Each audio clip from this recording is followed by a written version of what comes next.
Hello and welcome back to the Wandering Cantos. Today I want to discuss why I believe the best romances are actually mysteries. So, a brief introduction. Why is Rent-A-Girlfriend so hated? Is it because Kazuya sucks? Probably. But could it also be because it has failed to maintain any mystery? Today, I want to make an argument for why I believe that the best romances are actually mysteries. In order to do this, we are going to take a very brief look at the story structure of romances, and then we are going to take a closer look at the different types of mysteries a romance can have. And in order to do this, we are going to take a look at some of the more popular anime romances. If this sounds interesting to you and you'd like to see more content like this, please consider subscribing. So, what is a romance and how do romance stories work? The fundamentals of romance. So, what is a romance? Well, at its core, it is a story about two characters falling in love. However, by itself, this is sort of a boring premise. Guy meets girl, they fall in love, and live happily ever after. Where is the actual story in this? So, to make things more interesting, writers add conflict through external obstacles or personal struggles. Maybe they can't get together because one is a princess and the other is a peasant. Maybe they can't get together because one believes they don't deserve love. These obstacles create the tension of will they, won't they? We, as the audience, wonder if the two lovers will be able to overcome these obstacles and fall in love. However, while these obstacles can be entertaining for a while, they start to get a bit predictable. As an audience member, we sort of know that the two lovers will overcome these obstacles and fall in love because they pretty much always do. So, as a result, it's sort of a fake tension. So, how can a writer make things even more interesting? They can add mystery. So, mystery adds a new level of complexity because it can come in so many different forms. As a result, it's a lot harder to guess where things are going, especially when you add some good red herrings into the mix.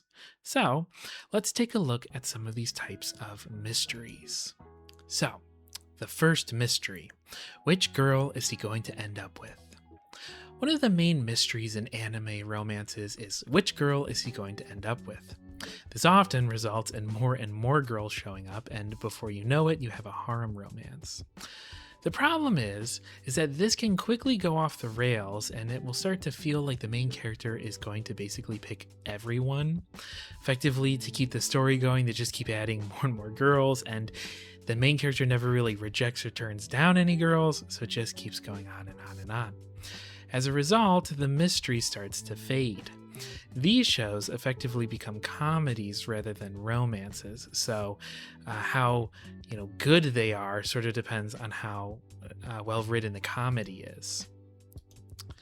When done correctly, however, you can get a show like the Quintessential Quintuplets. In the Quintessential Quintuplets, there is a fixed amount of girls that Futaro could possibly end up with, so the show follows a structure of slowly revealing more about each girl and slowly developing Futaro's relationship with each girl. This is done so well, actually, that fans are basically able to make solid arguments for why each girl should be picked. I've seen people actually compare the show to watching sports where you pick a girl to root for and then cheer her on with each episode. And since the mystery of who will he pick is well maintained throughout the series, you're basically able to consistently root for your choice without it being obvious if you are right or wrong, so there's no need to suspend your disbelief. When done incorrectly, however, you get something like Rent-A-Girlfriend. I actually sort of secretly enjoy Rent-A-Girlfriend because I feel like it's just basically a really messy drama show. But that being said, it's obvious that Kazuya only has one girl in mind. As a result, if you're trying to watch the show for the question of who is he going to end up with, it's sort of agonizing. You can't help but inwardly groan, get on with it, since there isn't really any real mystery or tension of who is he going to pick. I think this is also why some people really hate some of the other girl options. Basically, they can feel like they're just there to make it seem like he might end up with someone else, but at the end of the day, his choice is super obvious. The second mystery, the Do I Know You mystery. So this is always a fun one. Basically, character A and character B meet allegedly for the first time. Later, however, we learn that they might have already met a long time ago. What's fun about this mystery is that it sort of introduces a few additional mysteries. For example, do the characters know that they've met before? Does only one of them remember? If both remember, why haven't they brought it up? If only one remembers, why are they keeping it a secret? And if neither remembers, what made them both forget? It adds a really interesting tension between the two characters and can also make them feel somewhat destined for each other, since it feels like fate that they met again. The Quintessential Quintuplets once again handles this one really well. Basically, Futaro has a photo of himself with a girl from 5 years ago. The girl sort of looks like she could have been one of the quintuplets, but there's no way for Futaro to verify this since he didn't know the girl and the photo was a quintuplet, and he has no way of contacting her. And furthermore, when he asks the girls if any of them had met him before, they all deny it. Also, since they're all identical, he can't tell which quint the girl was, so even if he knew it was one of the quintuplets, he has no way of knowing which one. Alia sometimes hides her feelings in Russian also features an interesting take on this mystery. The main character met a girl when he was much younger and she taught him Russian, and in a way, she seems a lot like Alia, but at the same time, the details between these two characters don't quite fit. Furthermore, Alia appears to have no idea that the main character speaks Russian, and this is sort of like one of the main plot hooks or devices in it. So it's very important that she doesn't know that he speaks Russian. It's also just as important that he does speak Russian. So this sort of fits to the whole category of like, why did one of them / both of them forget? The third mystery. Something weird is going on externally.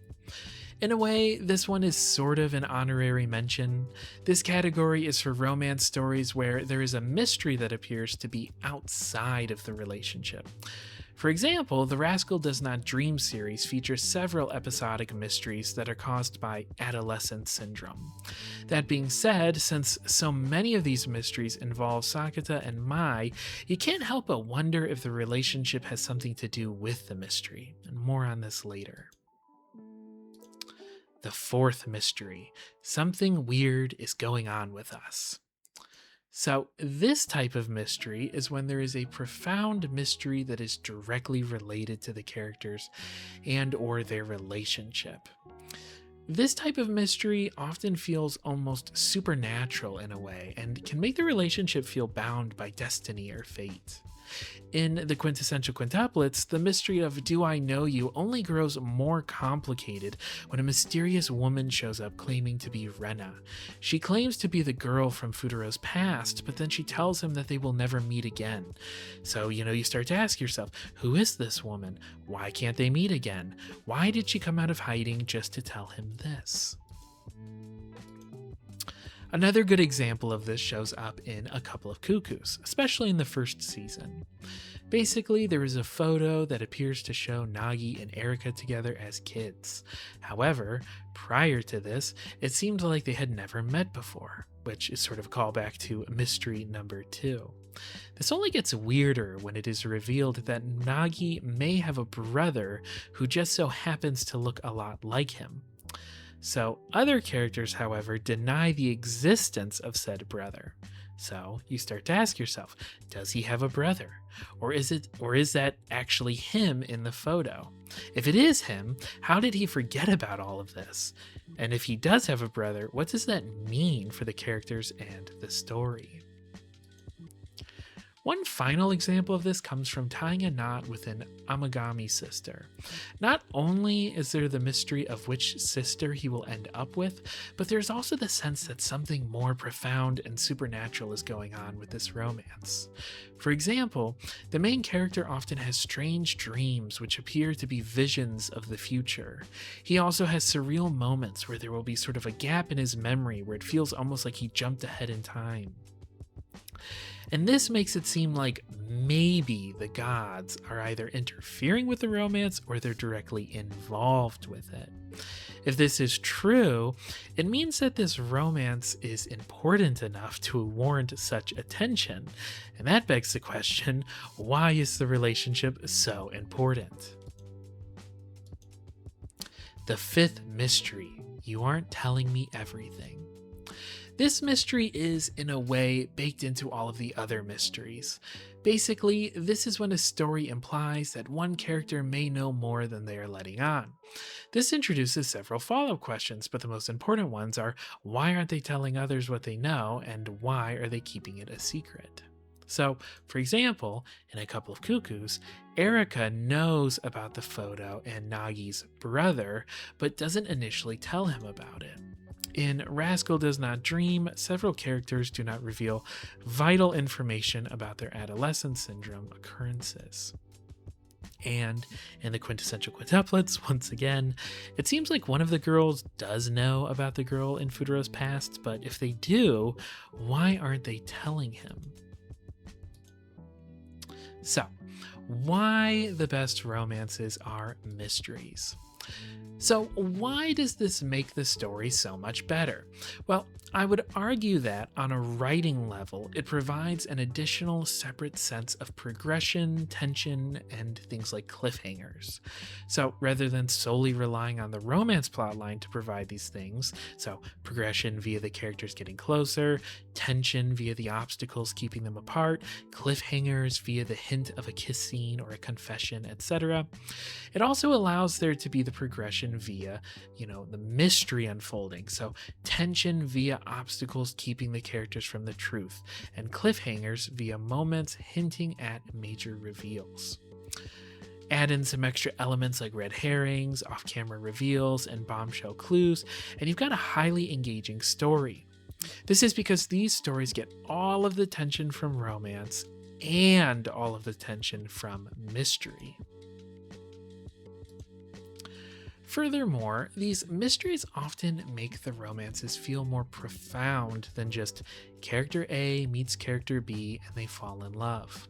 It often feels like the mystery is tied to some level of destiny or fate or the supernatural, and so it can help the audience get more invested in the romance. Basically, if you aren't invested in the romance right away, you might be invested in the mystery, and then the mystery often will cause you to be invested in the romance since they're both interconnected. Stories like the Quintessential Quintuplets often feel larger than life because of these mysteries. I mean, how many real-world romances do you know that have as many twists and turns as the romance in the Quintessential Quintuplets?